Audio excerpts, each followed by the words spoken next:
Want to start using the Netflix app but not sure how? I'm Jessica, and in this video, I'll show you how to download and install Netflix. Note that this video will demonstrate on iPhone, but written instructions for both Android and iOS will be listed in the description box. Now let's get started. To download Netflix, first open the App Store. Go to the Search tab. Then type in Netflix at the top.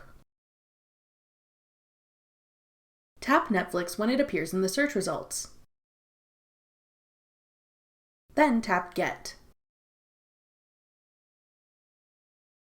If prompted, use Touch ID, Face ID, or enter your password to confirm that you want to download the app. Wait for the installation to complete, then tap Open to start using Netflix. That's all it takes to download the Netflix app. For more helpful Netflix tips and tricks, check out our full playlist of Netflix tutorials. Click the playlist on your screen now to watch. Thanks for watching. If you found this video helpful, we'd love it if you'd hit the thumbs up button below and subscribe to our channel. We put out great new tech tutorials like this one every week.